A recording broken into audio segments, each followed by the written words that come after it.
Hi everyone, and thanks for listening to Visibility, the monthly podcast produced by CID, the Council for Intellectual Disability. Here, we'll be telling our stories and exploring some of the issues that impact people with intellectual disability. To find out more about our work, visit www.cid.org.au.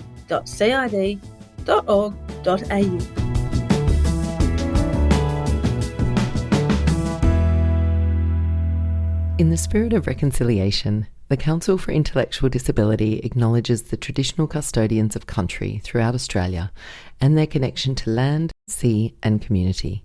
We pay our respect to the elders past and present and extend that respect to all Aboriginal and Torres Strait Islander peoples today.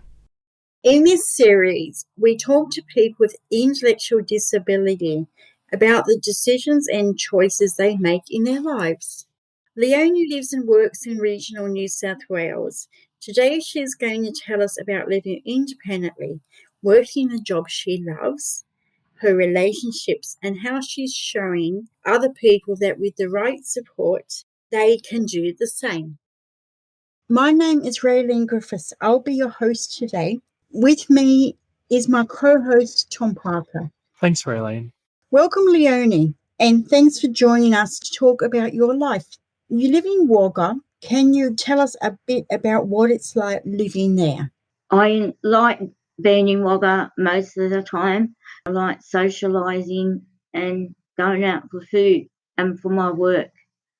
Have you lived in Wagga your whole life? I was born at The Rock, which is about a half an hour's drive from Wagga Wagga. And then I've moved into Wagga, stay there most of the time, and then sometimes I stay out at Junee. My house in Wagga, I've lived in there for nearly 30 years. How does it feel to live independently? It feels really good to live independently on my own. I can do things for myself most of the time. You haven't got people every 5 minutes telling you what you can do and what you can't do. Did you ask for support to live independently? Who supported you? I think it was my mum. She said she wasn't going to be around forever. I think I was in my 30s and I moved out. Leonie, can you tell us about your childhood and some of your experiences growing up? My childhood wasn't really good. When I was little, I couldn't talk properly, so I was sent away to the Far West home in Sydney. That was a bit frightening. How old were you when you went to the Far West home? About 4.5, 5. So I would have come back when I was about 5.5, 6. And when I went to high school, I just got picked on all the time. I did my school certificate and I got it, but it was a hard time when I was doing my school certificate because my dad had just passed away the week before. Well, that would have been pretty rough. Yeah, it was. So when you were growing up, Leonie, were you able to make your own decisions or were other people making decisions for you? Other people were making them for me, and like even learning how to cook.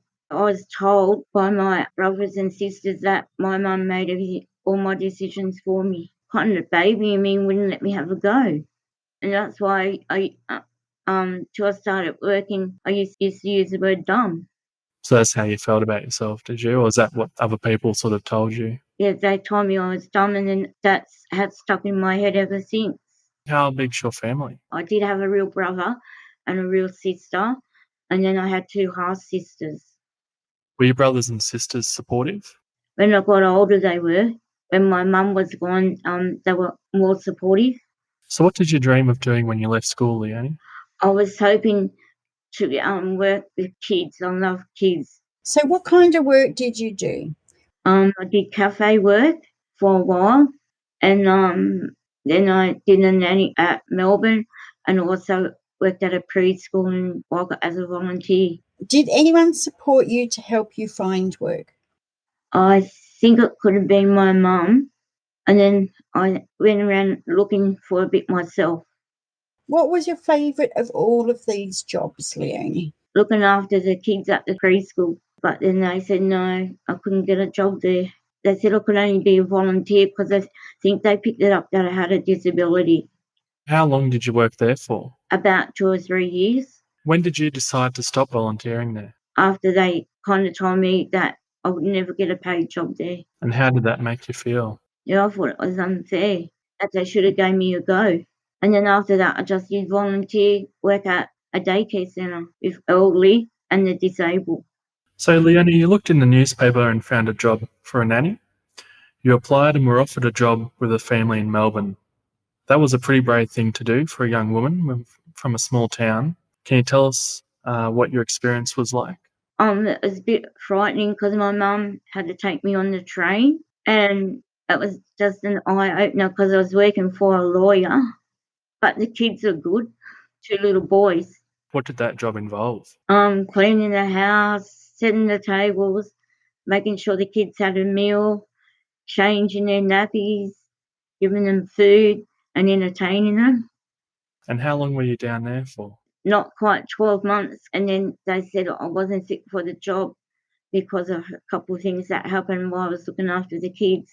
They went away once and I couldn't get the gas stove to light. It kept going out.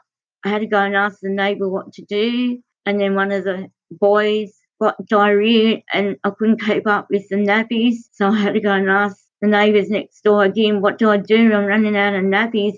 And they said, haven't you been in this job very long? And I said, no. What did you do once you finished that job? Come back home to my mum to have found something else. You now have a partner, Len. How did you two meet? At TAFE, doing literacy and numeracy and sewing. We made our own clothes after a few dates of here's what I want. What do you two like to do together? We like to go out and have meals with people without a disability and people with a disability, and we like going for trips in the car, and we like playing 10-pin bowling. In what ways does Len support you? Len supports me, like getting me to work. It takes me to medical appointments and sits in to see what the doctor says, takes me shopping, helps me support with shopping, except he doesn't like going bargain hunting. Doesn't like bargain hunting, but he likes expensive things, does he? Yes, and he doesn't like shopping for dolls. No, you've got quite an extensive doll collection, I hear, Leonie. Yes, over 200.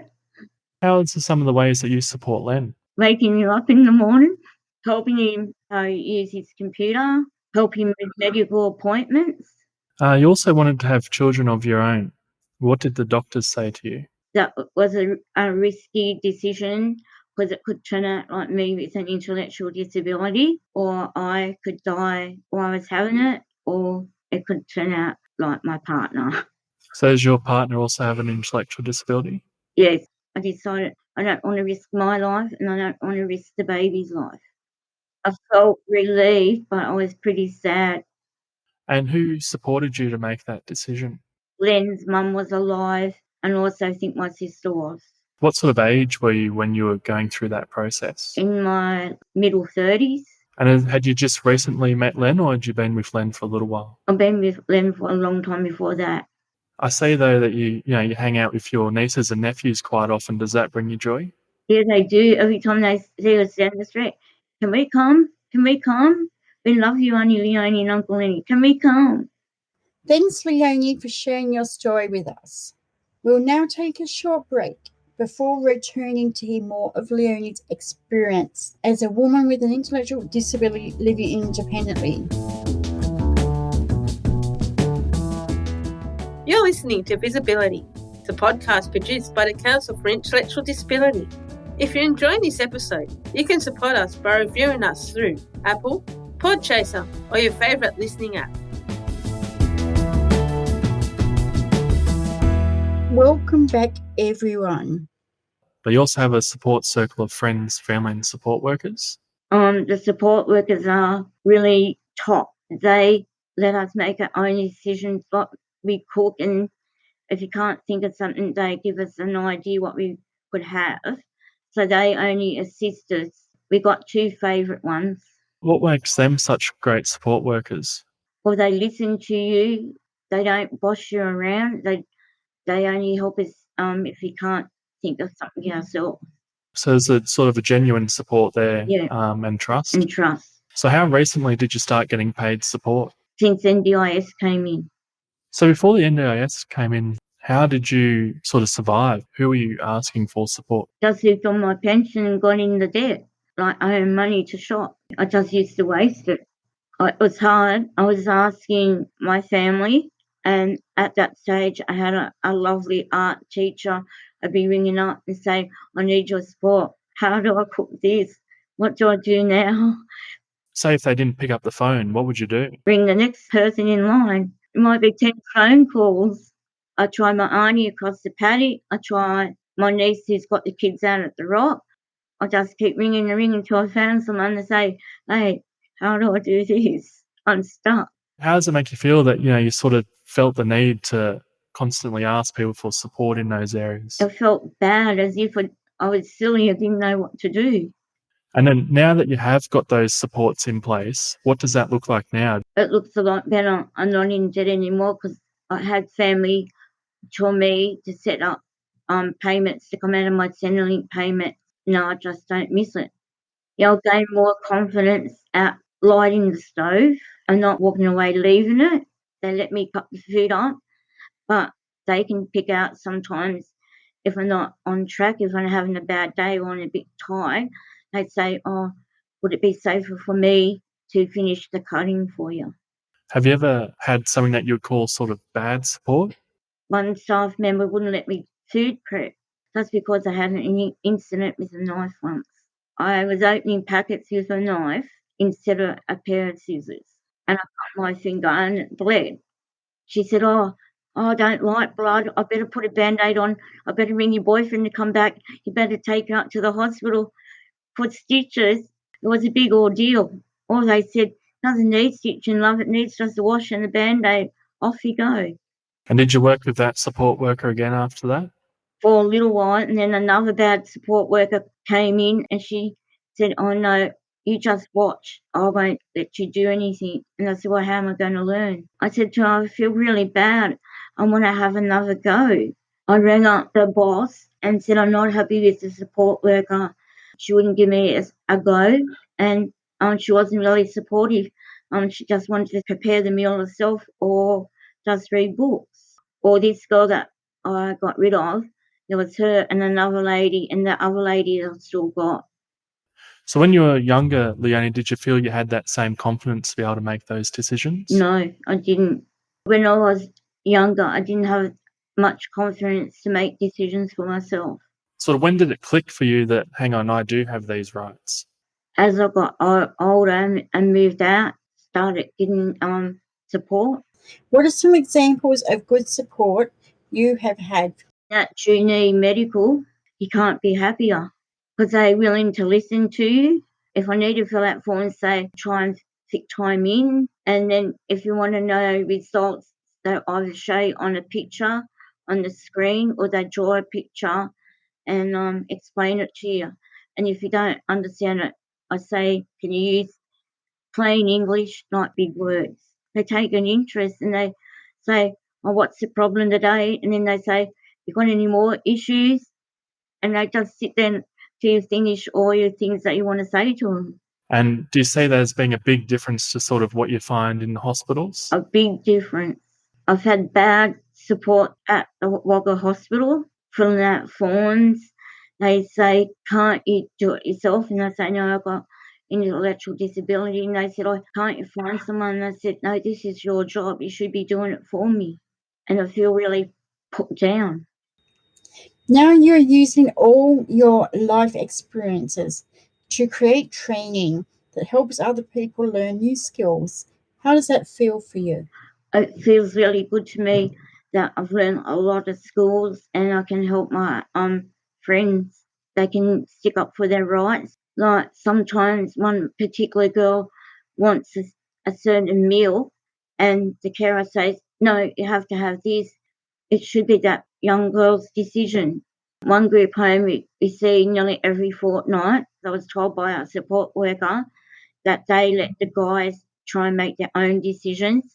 But in one of the other homes I was going to before COVID, clients weren't really getting much choice. If the resident can make decisions, the staff should be letting them do it. So you work with us at the Council for Intellectual Disability and you have co-facilitated training for supported decision making. What sort of skills do you teach people? You can speak up for yourself and everyone's got rights. It's your choice. Give it a try. try and give them enough information as possible. And what are some of the barriers that support workers have been talking about? Restrictive practice, communication, financial. So there's lots of different barriers that are, in place that hamper decision making in general. There is, because a person might be non-verbal, and you have to work out a way you could communicate to them. Because not everyone can use sign language, and if you can sign, that's a good advantage. Are you able to sign? Yes. Have you learned some new skills yourself, Leonie? Learning how to speak up, learning how to use a computer, learning how to text messages. The work that you're doing now, is that something that you saw yourself doing when you were younger? No, I didn't think I would ever be in an office. What's your favourite thing about working at CID? The money and the different staff and their characters. So why is the money such a big thing? Because you have to have money to live on. And where I was working before, I was pretty poor. So whilst you're working at an ADE, the money wasn't so great? No, like $6 an hour. Can you explain what an ADE is, Leonie? It's an Australian Disability Enterprise. Yeah, I think that's correct. And what sort of work do they do there? It's industry workshop. We work out recycling. When I first started there, I used to sort the rubbish, which was pretty gross. And then I started in the security building. They sort coloured paper from white paper and squashing dirty old milk bottles. How long did you work in an ADE for? It's coming up to 20 years. Yeah, when did you sort of hear about mainstream employment or open employment? They talked about it at the ADE, and they said anyone that thought they were confident to go out, they could try a job. I thought, I might as well go and have a go in open employment and see if I liked it, and I like it. So how long have you been in open employment now? Nearly 4.5 years. What do your family members say to you now when they see you achieving all these goals? They said, we're really surprised, Leonie, how far you've come in life now. What do you wish you had known when you were younger? That I could have had the confidence, and if I had the skills, I would have been a much happier person. What advice do you have for other people with disability who want to live independently? If they want to try and go independently, there's no rule saying they can't do it. They could listen to more training and more support from their support workers. They could go and talk to the NDIS. The advice I give them, if they want to have a go, let them have a go. Thanks, Leonie, for sharing your story today. Thank you. And for everyone listening, thank you as well. Join us next month when we'll share more stories from people with intellectual disability around the decisions and choices they make in their lives.